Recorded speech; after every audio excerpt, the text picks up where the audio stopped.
Today, slow flight and stalls.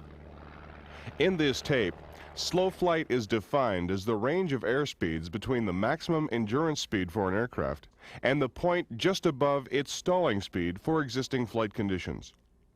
A stall is when the aircraft has reached a point where there isn't enough lift to keep it aloft. We teach slow flight for 3 reasons. 1, so you can master the proper flight technique to allow you precise control of the aircraft while flying in this speed range. Failure to take prompt corrective action in slow flight can have dire consequences. 2, so you will recognize when you are getting close to the slow flight range to allow you to avoid inadvertent entry into this mode. And 3, to develop your coordination and give you confidence in handling the aircraft. Slow flight is encountered under several conditions.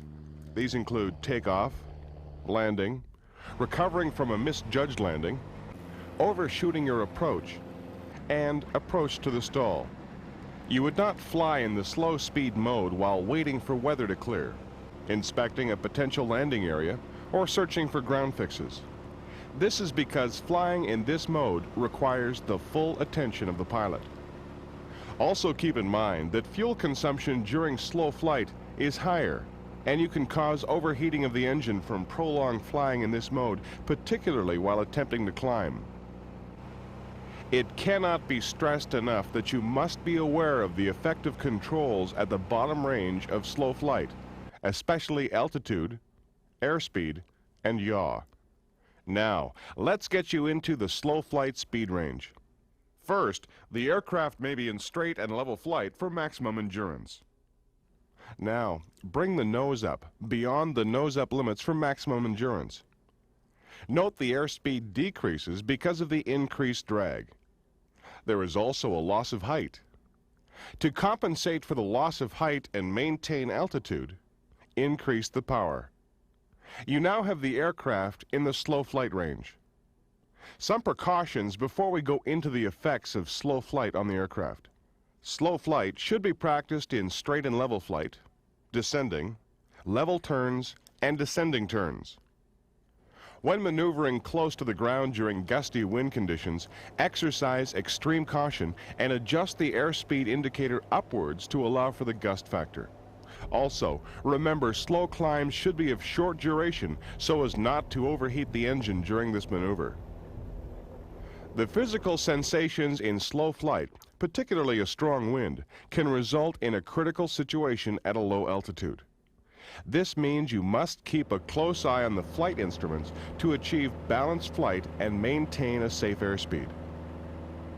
Flying in the slow flight speed range does not necessarily imply serious control difficulties or hazardous conditions, but any errors of basic flying technique will be exaggerated. We cannot stress enough the need for proper technique and precise control of the aircraft in this speed range. Let's look at how the aircraft handles in this range. First, the relationship between power and attitude. During slow flight, a controlled decrease in airspeed without a change in power setting results in a drop in height. To maintain a constant altitude, you will have to increase the power. Conversely, a controlled increase in airspeed without a change in power setting will result in a decrease in the induced drag, raising your altitude. Therefore, power must be reduced to maintain a constant altitude at higher airspeeds. There will be a slight drop in altitude during transition speeds. When flying at slow speed, note the flight controls do not respond as effectively as at normal operating airspeeds. Remember, as the airspeed decreases, the effectiveness of the controls decreases disproportionately. The closer you get to stalling speed, the greater the loss of control. As well, the closer you get to stalling speed, the less stable the aircraft. Why does this happen? Look at the decreased velocity of the airflow over the wing and the increased effect of aileron drag. Combine this with slipstream and asymmetric propeller thrust, and there is an increased tendency for the aircraft to yaw. To maintain direction, you will have to use the rudder. When the aircraft begins to yaw, Immediately apply the proper rudder pressure and increase power to maintain altitude. As your speed drops further, more power is required to maintain your rate of descent. When the nose pitches down with full power applied, you have dropped below the minimum controllable airspeed. The aircraft has now entered a stalled flight condition. As you approach stalling speed, air density, aircraft weight, and drag from the flaps and undercarriage may make it impossible to maintain altitude. Let's stop now for a quick review. You are in the slow flight configuration, maintaining your heading and altitude. What do you do to maintain altitude if you notice the airspeed is decreasing? What do you do to maintain altitude if you notice the airspeed is decreasing? If you answered adjust the attitude, you are correct. Question 2. In the slow flight configuration, why is a higher power setting required than for endurance? Why is a higher power setting required than for endurance? You need the higher power to counter the loss of height due to the increased drag. Remember, in slow flight, the nose is raised beyond the limits for maximum endurance, creating more drag, resulting in a loss of height. Question 3. When slow flying, why should you keep a close eye on engine temperatures and pressures? Why should you keep a close eye on engine temperatures and pressures? The engine works harder during slow flight and may overheat during prolonged flight in this mode, particularly during climbing. As well, reduced airflow through the engine retards its cooling. That completes our review of this section. Perhaps the most important point to remember in this lesson is inadvertent entry into slow flight is an almost certain indication you are approaching a stall. Before going over how to recover from a stall, let's look at why a wing can no longer provide enough lift to keep the aircraft aloft. Remembering back to the principles of flight tape, lift depends on the laminar airflow over the wing. As the angle of attack increases, you can see how the laminar layer becomes smaller and turbulent air predominates over the wing surface. By the time the angle of attack is at 16 degrees, you will notice the symptoms of a stall. At 17 degrees, there is virtually no laminar layer and lift is decreasing. It is also important to remember the angle of attack, unlike the angle of incidence, is a relative factor. Again, to review, the angle of attack is the angle between the wing chord and the relative airflow. And relative airflow is always parallel with and opposite to the flight path of the aircraft. And since the flight path direction is not always the same as the pitch attitude, an aircraft may stall in level flight if a high angle of attack is described. Given this, you can see that you cannot rely solely on the attitude of an aircraft to indicate the possibility of a stall. Remember, an aircraft can stall in practically any attitude and any airspeed. What about the term stalling speed? Flight manuals list stalling speeds for specific aircraft in various situations. But keep in mind, the stalling speed may be affected by the following factors. An aircraft that is clean and well maintained will have better stalling characteristics than one in poor condition. Balance and weight can alter stalling characteristics. Power lowers the stall speed because of the additional upward thrust. Increasing the angle of bank increases the stall speed. Extending the flap increases the camber of the wing, thereby lowering the stall speed. Abruptly changing the pitch of an aircraft can raise the stalling speed. Extending the landing gear, which increases drag, can also have a slight effect on stalling speed. But regardless of these factors and stalling speed, any aircraft will stall when the wings reach a critical angle of attack. For most planes, it is 17 degrees. Before we get into how to recover from a stall, let's review the symptoms of an approaching stall. First and foremost is a decreased response of the controls, especially the elevator and ailerons. There is a loss of height, despite attempts to maintain altitude with the elevator. You will hear and feel the beating of the turbulent air on the aircraft. Most aircraft have warning devices which are activated prior to the stall. To avoid a stall, use the elevator control to reduce the angle of attack. You should use a relatively small but quick forward movement of the control, which will lower the nose. This will reduce the angle of attack and stability will return. You may also use additional power to reduce the angle of attack without changing the pitch attitude. Now, intentional stalls. Before you practice stalls, there are a few safety precautions to take. First, the cockpit check. Make sure the carburetor heat is adequate. Seat belts are fastened, windows shut, and loose articles are secured. Look outside the aircraft and at the ground below. You should practice stalls only over unpopulated areas and at high enough altitude. Keep in mind the objective of practice stalls. This exercise is to teach you how to recognize an approaching stall condition and take corrective action, not how to stall an aircraft. There are several types of stalls. They are the power off stall, power on stall, acceleration stalls, high speed stalls, secondary stalls, and stalls during turns and takeoff.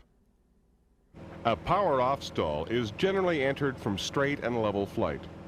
First, close the throttle smoothly and keep the plane level by pulling back on the control column.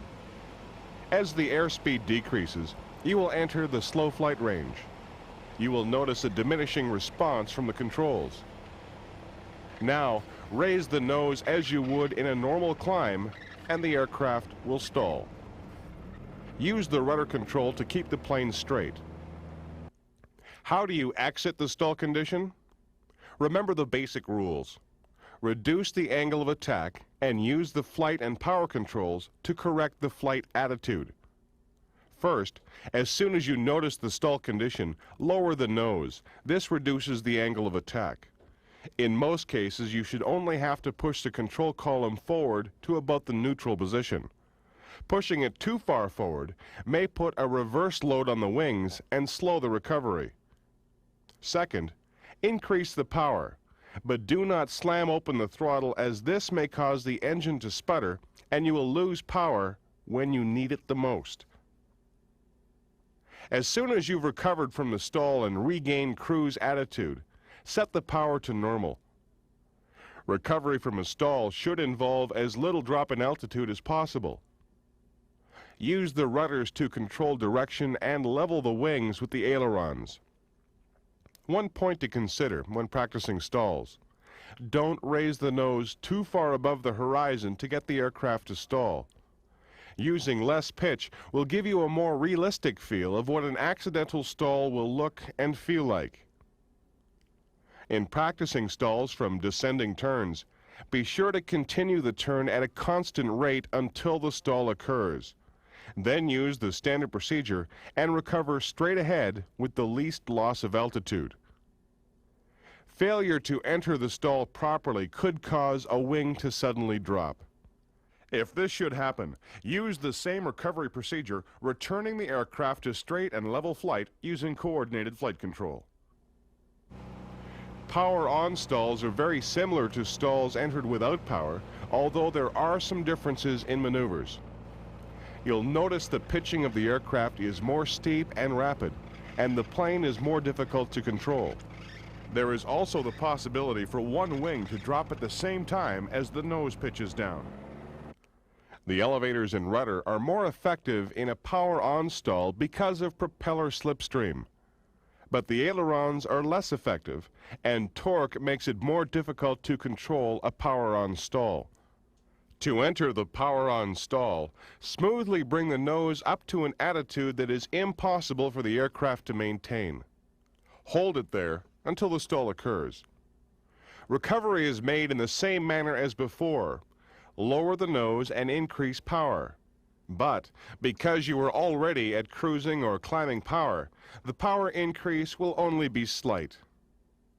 An acceleration stall occurs at higher airspeeds during sudden turns, pull-ups, or abrupt changes in flight path.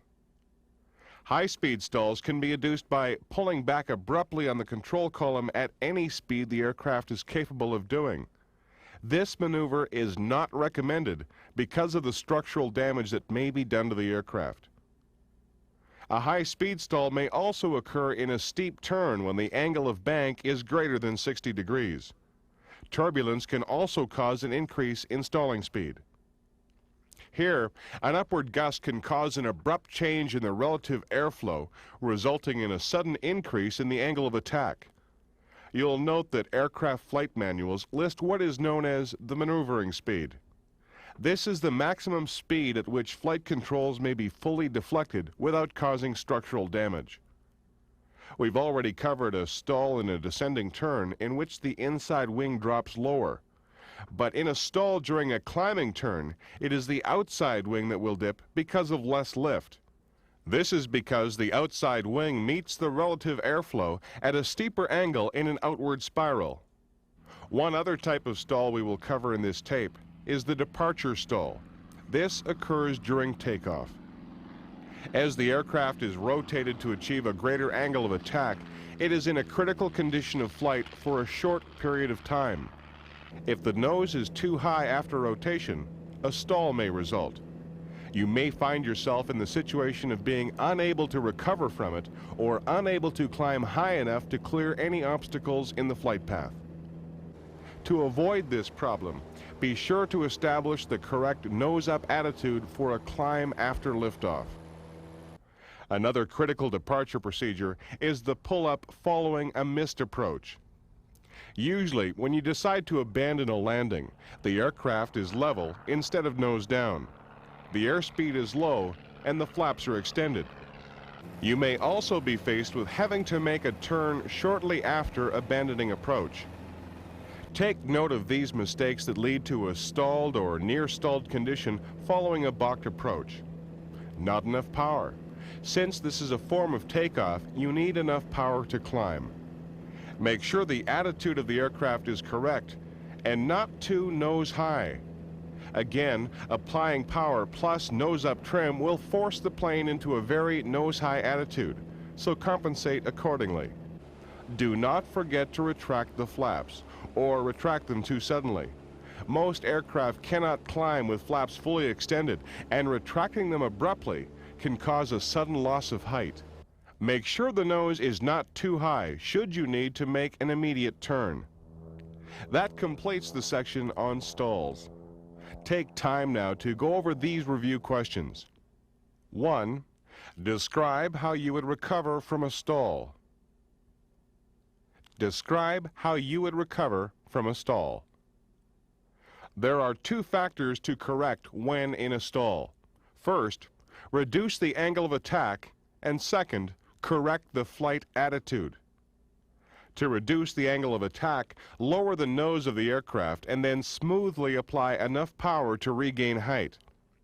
Finally, use the flight controls to get back into straight and level flight. 2. When recovering from a stall, a rule has developed. Why must you not use only the ailerons to recover? Why must you not use only the ailerons to recover? Other flight controls must be used to maintain coordinated flight. 3. Why is the indicated stalling airspeed lower for a power-on stall than for a power-off stall? Why is the indicated stalling airspeed lower for a power-on stall than for a power-off stall? The airspeed is lower because of the additional thrust from the propeller creating airflow over the elevators. 4. Is it possible to induce a stall during recovery from a high-speed dive, even if the aircraft is in the normal cruise attitude? Is it possible to induce a stall during recovery from a high-speed dive, even if the aircraft is in the normal cruise attitude? Yes. This is because incorrect pitch control can lead to a high angle of attack. Again, the aircraft's position in relation to the relative airflow has to be considered.